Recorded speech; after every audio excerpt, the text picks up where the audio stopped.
This semester, we're using our Brown Bag series to celebrate the President's 2022 Research Award recipients. Our speaker today is Elizabeth Hanson, who is an associate professor in communication sciences and disorders. Dr. Hanson was awarded the President's Award for Research, Innovation, and Entrepreneurship for her contributions to providing vital and practical healthcare for people with speaking disorders. Today, she will discuss the benefits of augmentative and alternative communication AAC treatments. Please join me in welcoming Dr. Liz Hanson, and you'll notice at the bottom of the screen, you should see a Q&A button. You can drop your questions in there, and then at the end, if there is time, we will attend to those. So at this time, I'll turn the presentation over to Dr. Liz Hanson. Thank you. I'm Liz Hanson in the Department of Communication Sciences and Disorders, where we have a bounty of bright undergraduates and talented graduate students in our audiology and speech-language pathology programs. I'm honored to talk to you and share a bit about our research today. I have a wicked cold, and so I'm recording my slides so that I can take breaks and not expose you to my cough right now.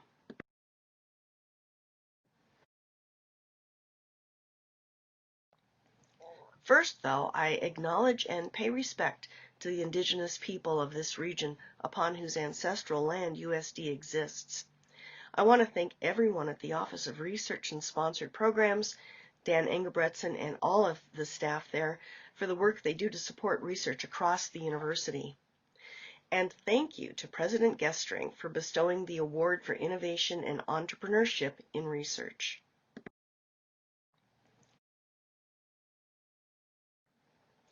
There are many conditions that leave a person unable to speak, and that leads to isolation, depression, and loss of autonomy. I want to show you how augmentative and alternative communication, we call it AAC, can help. I don't think Daniel Webster was envisioning AAC with this quote, but it certainly applies if you think about what the ability to communicate does for us. We can participate in our community, it gives us autonomy and independence in communicating our choices, and it allows us to be in relationship with others.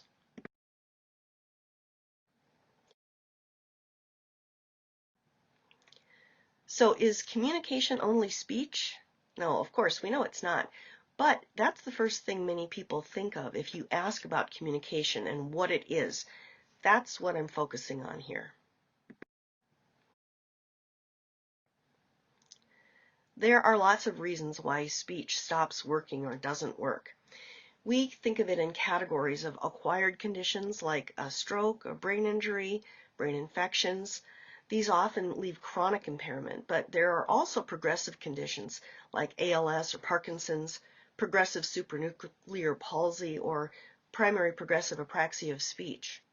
Congenital conditions are conditions that one is born with. Cerebral palsy is probably the best known example of that. To give you some examples of people who live with this type of condition where they can't talk, in 1995, the 43-year-old editor of the French Elle magazine had a massive stroke that left him permanently paralyzed. He had what's called locked-in syndrome. His only movement was to blink his left eye, and with the help of his speech-language pathologist, he composed a book about his experience. It's called The Diving Bell and the Butterfly, by blinking to select a letter of the alphabet as she repeated the list of letters over and over. She would write down each letter as he blinked, and his story emerged. It's really a great book, and it was made into a movie as well.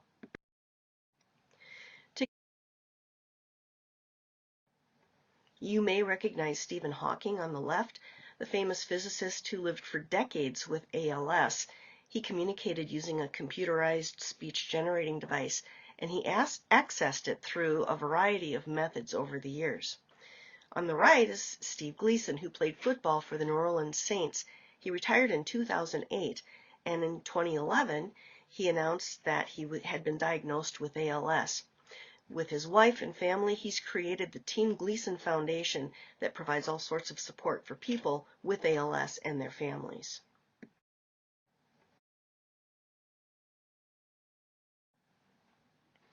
I think about speech and communication when I'm working with people like these and others as being on a continuum of effectiveness.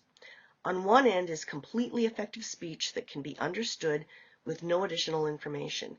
And even as they move across the continuum, people will persist in speaking or trying to talk, even if their speech is not effective. With all that in mind, I want to give you a bird's eye overview of some of the projects that further this area of intervention for people with communication disorders. First, a tool to help parents and teachers and healthcare providers like speech-language pathologists understand if their youngster needs an AAC system. This is a really hard decision for parents of young children because they think it's an either-or decision, that providing an alternative to speech communication means giving up on speech. We hear parents argue that their preschooler doesn't need AAC because they understand the child's speech just fine.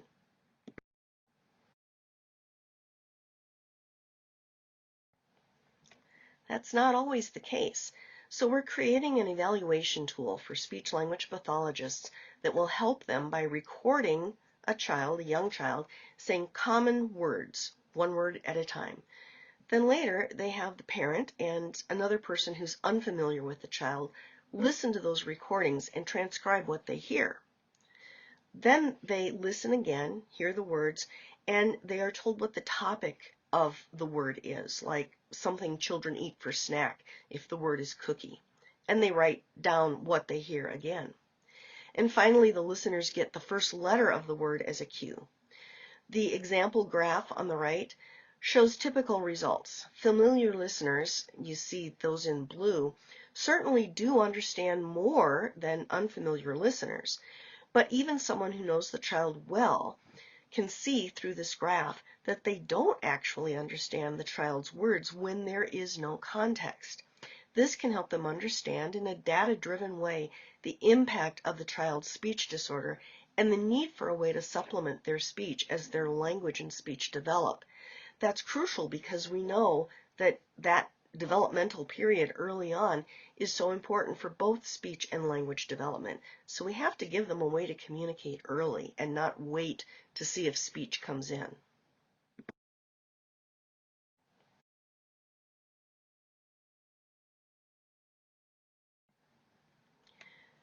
In another project, we're trying to figure out how successful treatments for speech disorders that are associated with acquired conditions can work better for adults.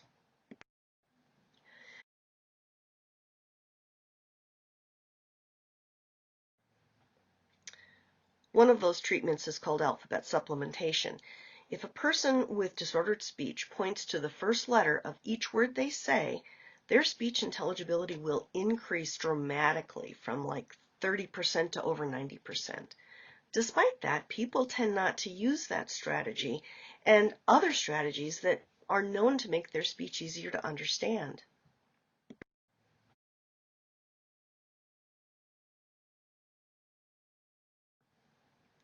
So we're working with an individual with a rare disorder, primary progressive apraxia of speech. We want to discover why a treatment that improves communication so much is resisted. So we're measuring not only his intelligibility, but also his perceived effort and workload. Looking at workload might help us figure out why he'll use one strategy but not another.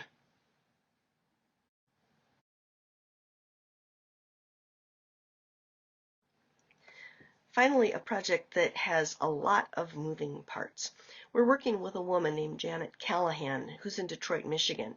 She describes herself as the mom of two autistic children, one of whom is an AAC user and one who used to use AAC.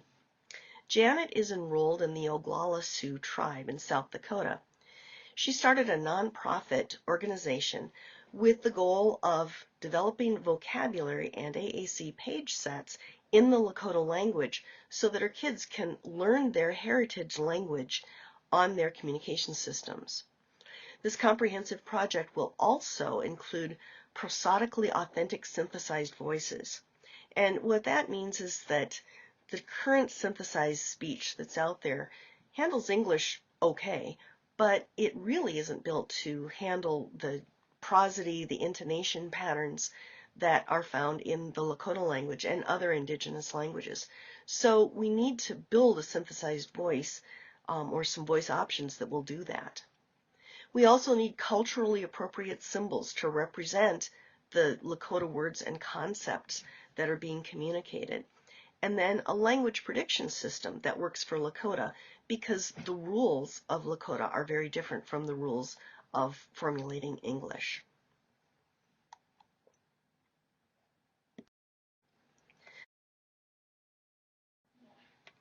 Thanks for listening to this brief summary of the work going on over here. I would love to answer your questions.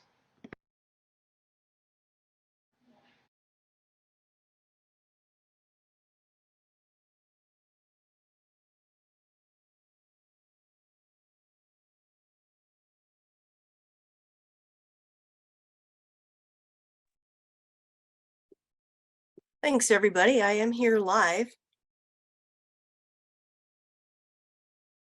My video is blocked, however, so can only talk to you at One this. second. I think I'll get your video going here in just a sec. Sorry about that. No problem.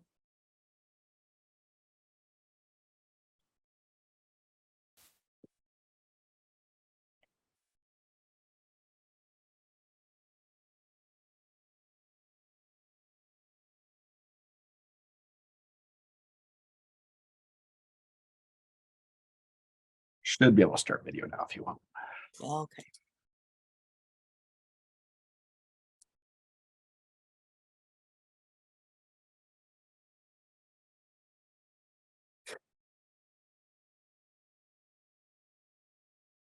There. All right. Thanks, everybody, for taking time out and being here. Does anybody have any ideas, comments, questions?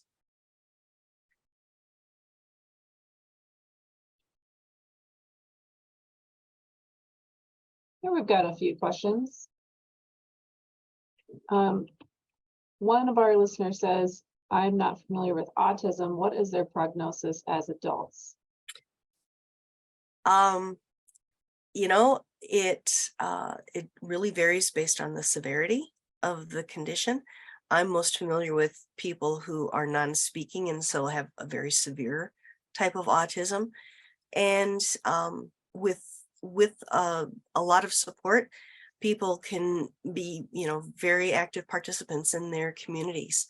The people that I work with who need a communication system need to learn about ways to communicate that are acceptable, and that's something that AAC offers as an acceptable alternative to communication when sometimes excuse me, it occurs with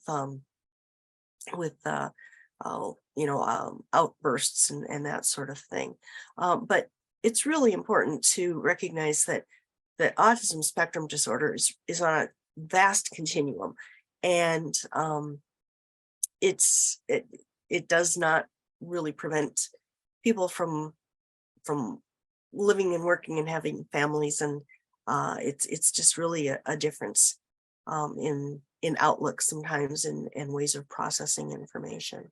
So I can't speak for all of autism, but for the people who are really severe and have difficulty communicating as a result, we have some ways to help with that.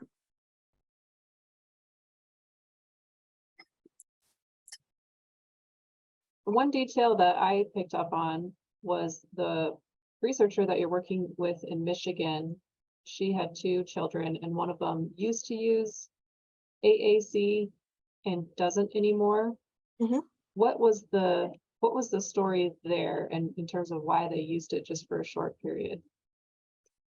Sometimes communication development is delayed, and sometimes it is really, completely confounded. In the case of her, I think it's her second child, she was, learning language early through her AAC system, And then she started talking at a slightly later age, to the point that she does not need to use another system for communication at this point. The great thing about that is that the AAC system that she had before she started speaking really supported her emerging language, her learning of language. And that's one of the big reasons for using AAC and implementing it early in a child's life. Janet didn't need to have the input from that app that we're working on because she was all on board with, finding alternate ways for her kids to communicate so they could learn language and learn how to communicate. But that's the type of kid that app might be good for in terms of helping parents recognize the need for alternate forms of communication.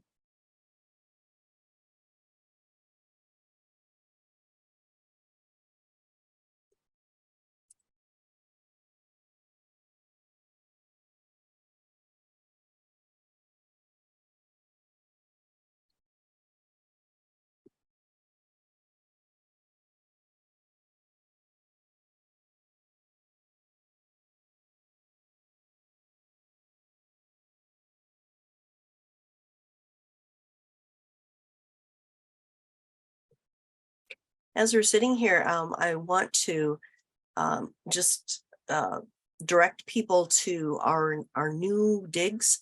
We're in the McCusick Law Library, the McCusick Technology Center that's on campus on the east side of campus.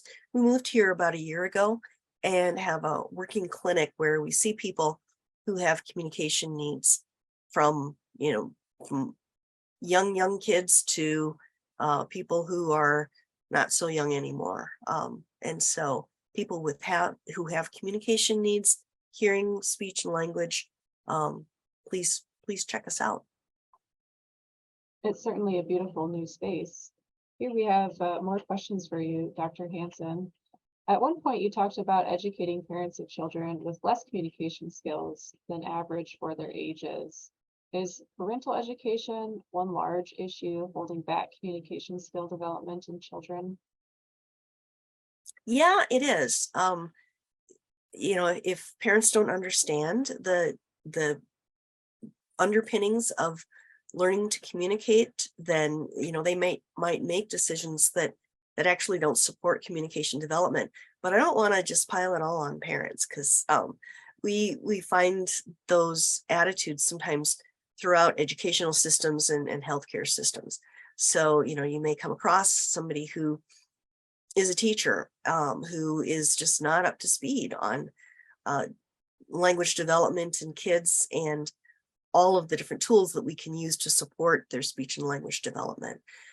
So it's not just parents, it's any adult who's involved in the child's life who has some influence and decision-making opportunities. We really want to help them understand how we can support a child's developing communication.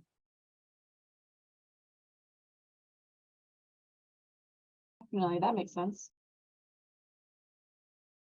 Kevin O'Kelly is commenting that speech therapists must have a lot of patience. How do you develop that in your students?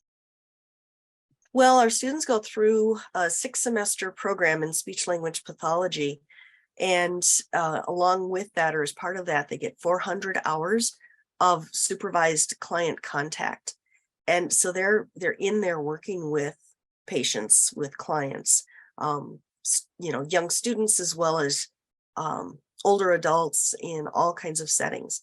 And so you learn by doing, that's a lot of it. And that's a lot of developing the patience and the insight and the willingness to kind of, be in relationship with that client and support their communication development in, the way that works for them, because it's not a recipe book. It's not a, cookie cutter kind of thing.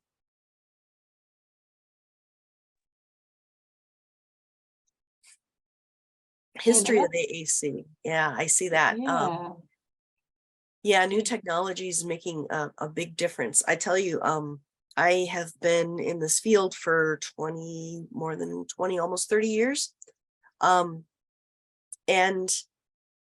it used to be that the speech generating devices were awkward, heavy. The speech that they produced was very robotic, not fun to listen to, sometimes not very effective. And it would be difficult sometimes to get people to accept and adopt using systems like that, especially that had the speech output, because they felt like it made them look different. And, they didn't want anything else that made them look different.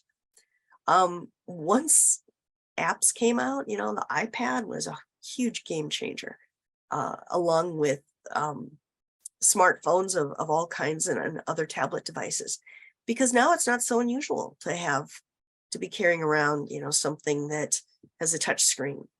And so that really has helped to, I think, pave the way and make people more accepting.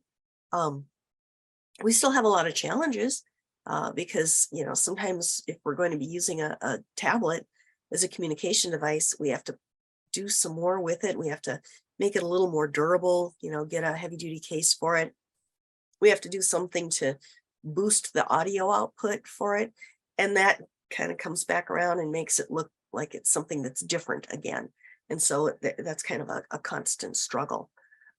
But certainly all aspects of technology have just really made a huge difference for people.